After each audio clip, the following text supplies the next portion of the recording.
Selamat pagi, perkenalkan nama saya Anggar Setiawan, asal saya dari Jangkang atau Kecamatan Jangkang, Kabupaten Sanggau, Kalimantan Barat. Nah, di Kecamatan Jangkang memiliki sebuah lagu, salah satunya adalah lagu rakyat yang berjudul Tong Trobong Toncong. Nah, kebetulan saya membawa gitar di sini, saya akan menyanyikan lagu tersebut.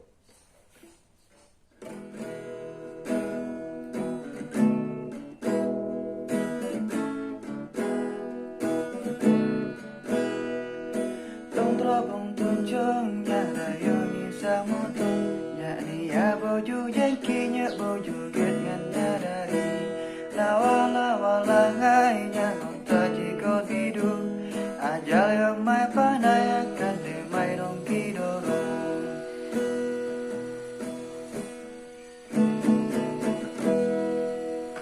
Nah, itulah lagunya, salah satu lagunya. Dulu lagu ini dinyanyikan pada saat musim panen.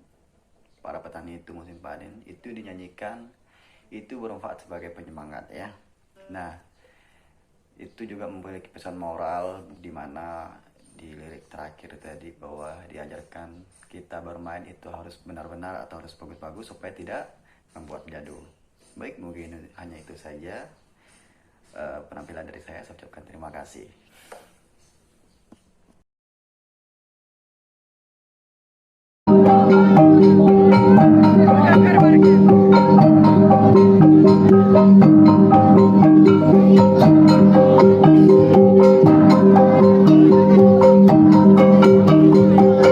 Kasaroga basengat kak juwata tutunya tiok akalnya bidoh betabe kak juwata besapa ngan mensia kur semangat. Di sini izinkan saya menjelaskan sejarah Nyeser Amur Samper di desa Menyabo.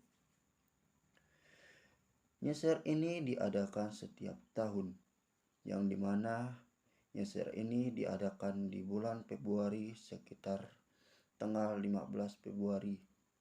Setelah pada penguning kami mengingat budaya kami, yaitu Nyeser. Berdasarkan mimpi sejarah Nyeser adalah mimpi orang tua suami istri yang berdiaman di pondok.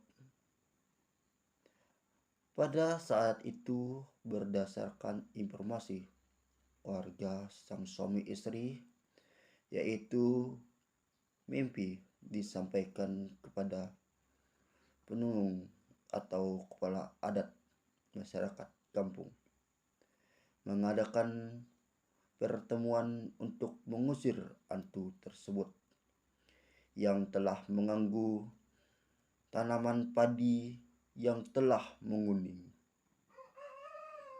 Daripada itu, masyarakat mengadakan pertemuan untuk mufakat, yaitu mengambil keputusan pada setiap Februari padi sudah mulai menguning, mengadakan Nyeser, yaitu sejarah Amur Samper. Berdasarkan sejarahnya, ada 7 topeng yang bernama, yaitu yang pertama Antu Samper, yaitu yang dinamakan Antu Samper berdasarkan sejarahnya. Itulah yang rajanya pengganggu padi, maka dinamakan Antu Samper. Yang kedua, Antu Buer adalah antu yang kuat makan, sehingga dinamakan Antu Buer. Yang ketiga, Antu Rangka adalah antu rakus, yang artinya semua yang dihidangkan selalu dimakan, makanya dinamakan Antu Rangka. Yang keempat yaitu Antu Riok, adalah antu yang mau diajak musyawarakan mufakat. Yang kelima, Antu Kisi adalah antu yang cepat marah, karena mengingat baginya jatahnya tidak ada lagi. Yang keenam, antu papat, artinya dia orangnya mukanya persegi empat, cepat emosi dan cepat marah. Dan ketujuh, antu keke adalah antu yang paling terakhir atau bungsu. Orangnya diam, tapi pemarahnya luar biasa. Itulah cukup sekian yang dapat saya sampaikan. Saya akhiri. Adil Katalino Becarmin Kasaroga Bahasa Ingat Kajabata. Harus.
Sekali lagi kami minta hormat kepada seluruh topeng ya.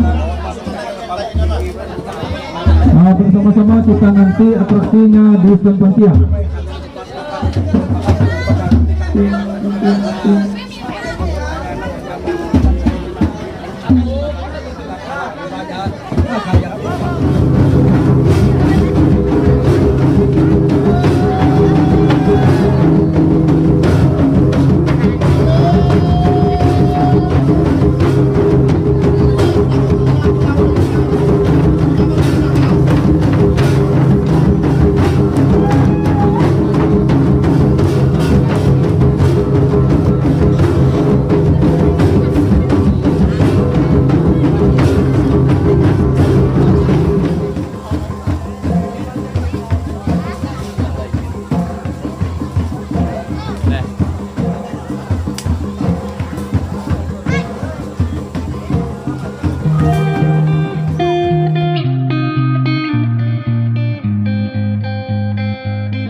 Legenda Bukit Sebomban. Bukit Sebomban terletak di Dusun Kadak, Desa Upe, Kecamatan Bonti, Kabupaten Sanggau, Kalimantan Barat. Konon hidup seorang nenek dengan cucunya. Mereka berada di dalam rimba jauh dari perkampungan dalam suatu gubuk reot. Mereka hidup dan diasingkan oleh orang-orang desa sekitar. Itu dikarenakan tidak senang dengan kehadiran mereka berdua. Si nenek dan sang cucu hidup dengan sederhana. Mereka hidup dengan cara memakan tumbuh-tumbuhan dari hasil rimba dan peralatan dan perkakas apa adanya. Suatu ketika masyarakat di daerah itu melangsungkan acara pesta gawai panen padi selama 7 hari 7 malam. Karena panen yang mereka hasilkan melimpah ruah. Mereka mengundang daerah tetangga dari 4 pelosok untuk mengikuti acara pesta gawai panen padi yang diselenggarakan oleh orang kampung tersebut. Tetapi ada masalah terjadi ketika mereka tidak mengundang si nenek dan si cucunya. Dikarenakan tradisi adat istiadat pada zaman itu, jika melangsungkan gawai, seluruh orang harus diundang ke acara pesta itu jika tidak mendapatkan malapetaka. Mendengar kabar dari pembicaraan masyarakat ada gawai di daerah itu, Maka pergilah si cucunya itu ke acara pesta gawai. Sang cucu tidak tahu menahu masalah yang menimpanya. Cucunya pergi mendatangi acara pesta itu. Sesampainya di sana, bukan sambutan yang baik diterimanya, tapi sang cucu mendapatkan tindakan yang kasar dari orang-orang di sana. Ia dicemooh. Dengan rasa sedih, ia pulang menjumpai neneknya dan bercerita tindakan apa yang diterimanya. Mendengar cerita cucunya, si nenek pun ikut sedih hatinya. Kasihan karena si cucunya, lalu si neneknya memerintahkan cucu untuk balik lagi ke daerah tersebut. Siapa tahu masih ada orang yang baik dan perhatian kepada cucunya. Akhirnya cucunya mengikuti kemauan neneknya untuk balik lagi ke daerah tersebut. Tetapi apa yang terjadi?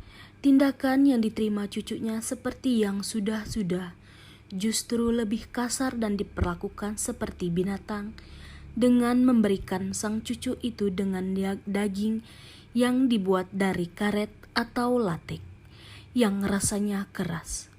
Sang cucunya bawa daging itu pulang ke neneknya. Sesampainya di gubuk, cucunya memberikan daging yang pemberian dari daerah tersebut kepada neneknya. Dan neneknya ikut mengkonsumsi daging pemberian sang cucu. Tetapi daging itu benar-benar alot dan keras. Setelah tahu jika pemberian orang daerah tersebut palsu, maka murkalah sang nenek dan berbicara, "Naaslah mereka karena sudah perlakukan kita seperti binatang." Lalu neneknya memerintahkan cucu untuk pergi kembali ke daerah tersebut dengan membawa 1 ekor anak kucing yang didandani seperti manusia dengan sarung parang di pinggangnya, dan memerintahkan si cucu melepaskan anak kucing di tengah-tengah orang ramai. Sesampainya cucu di daerah tersebut, dia pun langsung melaksanakan perintah dari neneknya.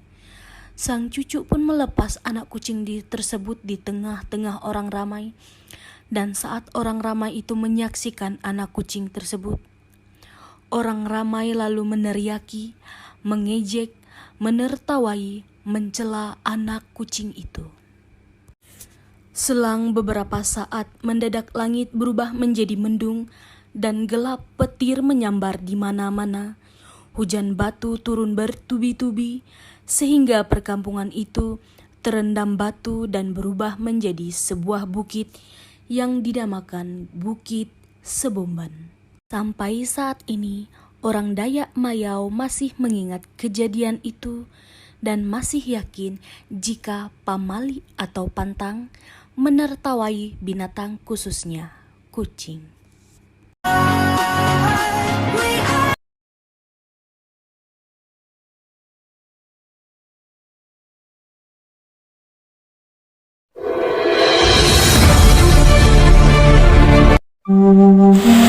Dahulu kala, ada seorang ibu yang mempunyai anak bernama Anjong Linggi. Kemudian, Anjong Linggi pergi berlayar untuk mencari rezeki. Tibalah Anjong Linggi di suatu tempat dan di sana ia menikah dengan putri saudagar kaya. Di tempat istrinya tersebut, Anjong Linggi menjadi saudagar yang kaya raya. Singkat cerita, dengan keberhasilannya tersebut, Anjong Linggi sampai memiliki 7 istri. Suatu hari, Anjong Linggi mengajak ke-7 istrinya untuk menjenguk ibunya. Setelah sampai dan melihat ibunya, Anjong Linggi enggan mengakui ibunya. Istri pertama yang mengenal ibunya mendesak Anjong Linggi agar mengakui ibunya. Tetapi, ke-6 istri yang lain menghasut Anjong Linggi. Akhirnya Anjong Linggi termakan hasutan ke-6 istrinya dan tidak mau mengakui ibunya. Karena Anjong Linggi tidak mau mengakui ibunya, akhirnya ibunya bersumpah dan berkata, "Jika Anjong Linggi bukan anakku, maka Anjong Linggi akan pulang dengan selamat sampai ke tempat tujuan. Tetapi jika Anjong Linggi memang anakku, maka kapal Anjong Linggi tumpangi akan pecah di tengah lautan." Perlahan kapal Anjong Linggi berlayar menjauh dari sisi pantai meninggalkan ibunya. Sampai di tengah lautan muncullah gelombang besar, angin maut, petir, dan badai yang menghantam kapal Anjung Linggi, sehingga membuat kapal Anjung Linggi pun hancur berkeping-keping. Di dalam kapal Anjung Linggi terdapat berbagai macam harta benda. Di antaranya ada kandang burung yang memuat berbagai jenis burung seperti burung kanang dan burung tiung. Semua benda tersebut terlempar ke dalam lautan, termasuk kandang burung tadi. Kandang burung tersebut terlempar mengenai sebuah mata air. Lama-kelamaan air laut mengering karena tertutup kandang burung milik Ajong Linggi. Akhirnya di tempat di mana kandang berada tumbuhlah bukit. Oleh karena bukit tersebut berasal dari kandang, maka dinamakan Kiong Kanang.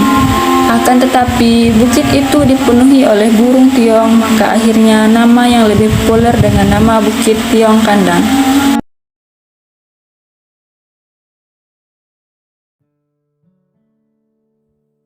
Kisah ini bermula di sebuah lokasi di daerah tepian Sungai Kapuas, di Kabupaten Sekadau, tepatnya di Desa Munggu. Sebagian masyarakat bermata pencarian nelayan. Banyak orang yang hidup dengan sangat berkecukupan. Hidup mereka amatlah mudah. Apapun yang mereka mau pasti akan terwujud dengan banyaknya harta yang mereka punya. Pada suatu ketika, sayang seribu sayang, karena kekayaan ini mereka tumbuh menjadi pribadi yang kurang baik. Setiap hari mereka selalu menghabiskan waktu dengan bersenang-senang. Dengan demikian mereka pun menjadi amatlah sombong, serta tidak peduli dengan penduduk yang lain sedang membutuhkan. Di antara banyaknya orang kaya, hiduplah pula sebuah keluarga yang amat miskin. Rumahnya terletak di ujung perkampungan yang sangat sederhana. Pekerjaan mereka sehari-hari mencari ikan di muara tepian sungai. Ikan yang mereka dapat, mereka tukar dengan beras dan kebutuhan lainnya. Namun, jika sedang tidak beruntung, mereka terpaksa harus menahan lapar. Hidup di ujung perkampungan membuat mereka tertinggal dari berbagai informasi maupun hiburan. Hingga pada suatu ketika mereka berjalan-jalan menyusuri jalan kampung sejenak untuk menghibur diri dengan melihat pemandangan hutan di pinggiran sungai yang indah. "Pak, kampung kita ini sangatlah bagus ya. Hutannya masih rindang, binatang-binatangnya pun masih banyak," ucap sang anak kepada bapaknya. "Nak, maka kita harus menjaga hutan ini, supaya kelak anak cucumu bisa merasakan apa yang kita rasakan sekarang," ucap sang ayah pelan. Di dalam perjalanan tersebut, mereka bertemu dengan seorang nenek-nenek tua yang tertunduk lemas di bawah pohon di tengah hutan dengan pakaiannya amatlah usang dan tidak mengenakan alas kaki. Karena merasa iba, mereka pun menghampiri nenek tersebut. "Ada apa gerangan, Nek? Kenapa nenek berada di sini? Ada yang bisa kami bantu?" ucap anak. "Saya lapar, sudah berapa hari ini belum makan. Sudahkah kalian memberi sedikit makanan?" jawab nenek tua itu lemah. Mendengar jawaban tersebut, mereka menjadi iba dibukanya bungkusan makanan yang mereka bawa. Dalam hati sang anak sebenarnya berat untuk memberikan makanan tersebut pada si nenek. Namun dengan sabar sang bapak meyakinkan anaknya untuk ikhlas menolong kepada orang yang lebih membutuhkan. Setelah membantu nenek tersebut, mereka pun melanjutkan perjalanan menyusuri indahnya hutan dengan nyanyian burung-burung yang merdu. Hingga akhirnya mereka tiba di sebuah lapangan yang cukup luas. Lapangan ini kerap digunakan sebagai pusat kegiatan penduduk kampung. Tak lama beristirahat, tiba-tiba terdengar suara dari tengah lapangan. "Aku mengundang seluruh penduduk kampung untuk datang ke rumahku untuk merayakan pesta. Aku akan menyelenggarakan pesta besar-besaran selama 3 hari 3 malam terhitung dari malam ini," ungkap orang kaya dengan diiringi senyum lebarnya. Mendengar pengumuman tersebut, penduduk pun riang gembira. Dengan adanya pesta, mereka dapat sepuasnya bersenang-senang, menikmati berbagai hidangan yang pastinya lezat dan mengenyangkan. Kebahagiaan ini juga dirasakan oleh si miskin yang juga ada di lapangan tersebut, karena dengan menghadiri pesta berarti mereka juga dapat turut makan hidangan yang lezat sepuasnya. Tak lama berselang, penduduk pun pulang ke rumahnya masing-masing untuk bersiap-siap menghadiri undangan pesta tadi. Begitu pula dengan si bapak dan anak yang rumahnya di ujung perkampungan. Mereka juga pulang untuk membersihkan diri dan selanjutnya bersiap-siap menghadiri pesta. Matahari pun mulai tenggelam, sinarnya perlahan redup ditelan gelapnya malam. Ketika hendak bergegas pergi ke pesta, sang anak malah tertidur lelap di kamarnya yang sederhana. Sepertinya anakku kelelahan setelah berjalan-jalan tadi, gumam si bapak dalam hati. Karena tidak tega membangunkan anaknya, ia pun pergi ke pesta seorang diri. Untuk mengurangi rasa takutnya, menyusuri jalan hutan, ia membawa hewan peliharaannya. Banyak orang sudah berkumpul di sana mengenakan pakaian perhiasan yang serba mahal. Tidak dengan dirinya yang hanya pakai seadanya ditemani hewan peliharaannya. Ketika baru sampai, belum sempat mencicipi makanan yang lezat seperti yang ia bayangkan, ia justru memperoleh perilaku tidak mengenakan dari para tamu yang hadir. Hahaha, hei miskin, tidakkah kau malu datang kemari? Lihat pakaianmu yang lusuh itu. Kau sama sekali tidak pantas berada di sini, ucap seorang tamu sambil tertawa. Dasar orang miskin, untuk apa kau datang kemari membawa hewan yang kotor itu? Ini pesta besar, untuk apa kau membawa hewan yang jelek seperti itu?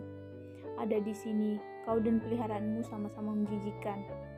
Mendengar ucapan itu, ia pun menjadi murka, emosinya muncak. Kemarahannya tidak dapat terbendung lagi dengan tegas.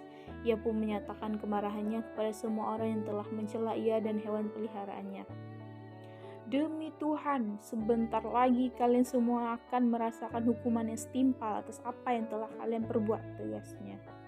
Ia pun pula dengan keadaan marah. Dahulu di Skadau terdapat pantangan untuk siapa saja dilarang menertawakan binatang. Barang siapa yang melakukan hal itu, maka akan mendapatkan balasan yang setimpal seperti tersambar petir atau berubah menjadi batu. Setelah ia mengucapkan kata-kata itu, langit pun berubah menjadi gelap. Angin bertiup kencang. Hujan, badai, bersahut-sahutan yang sambil diiringi gelagar petir yang menyambar. Hingga puncaknya, sebuah petir menyambar tempat pesta tersebut dan seketika merubah semuanya menjadi batu. Jadi, dari kejadian tersebut, tempat itu diberi nama Batu Tinggi. Sekian, terima kasih.